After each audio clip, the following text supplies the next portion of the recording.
Hello, ladies and gents, Mr. Kennedy here. Welcome to Screencast number 1 for 6th period lunch. Thank you all for tuning in tonight. Even though I know you have this video split screened with Twitter right now, but whatever. Let's get right to it then, shall we? First, I'd like to draw attention to today's learning targets. Yep. There they are. 'Cause I have to. I don't really know why they're important, but here they are.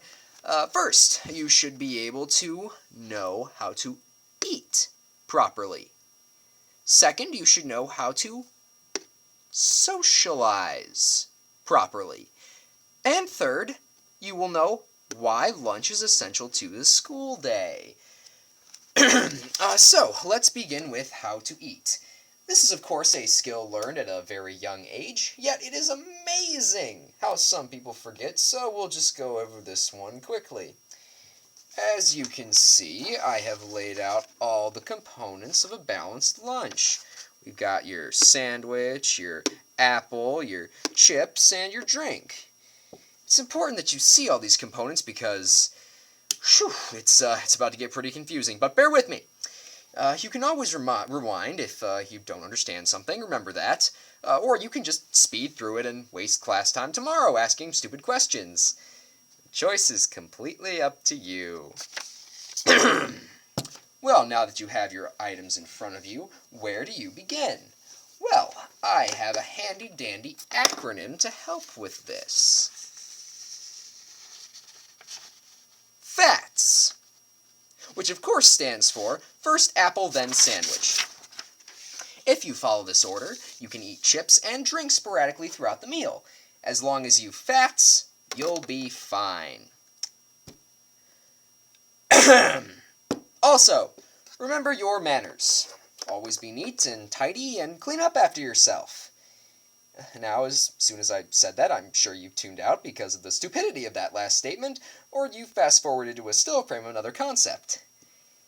That's fine. Totally fine. This is a flipped classroom, after all. You can do anything you want. No consequences. Anyways, let's move on to socializing. If you look at this handy-dandy diagram I have for you here, you can see the ideal lunch table configuration. This is something you should copy down in your notes because, well, it just might show up on a test, maybe. Wink, wink, nudge, nudge. You can see that the most talkative people, shown here, here, here, and here, are spaced out evenly so as to stimulate conversation among the less talkative folks. In order to remember to socialize properly, I have a handy-dandy acronym for you. Feast your eyes right here on STAB. Start tough and broad. Anytime you want to begin a conversation, you should always start with a strong topic, but one that is still debatable. Something like movies or music. As long as you remember to stab your friends, you should have a great time at lunch.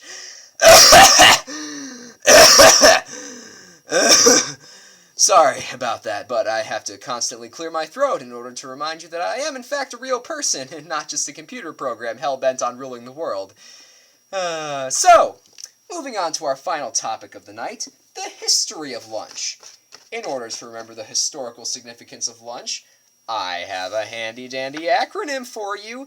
Isn't it weird how everything in Screencast is just so handy-dandy? Feast your eyes on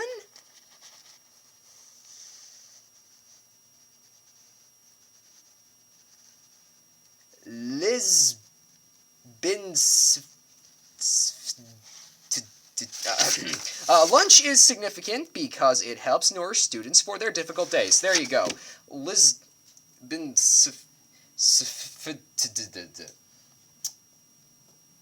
Pretty self-explanatory, really. Well, I think that's all for now.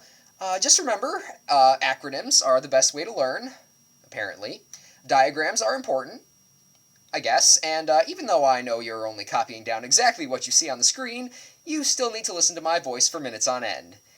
Well, I guess it's time for my overly casual and friendly goodbye.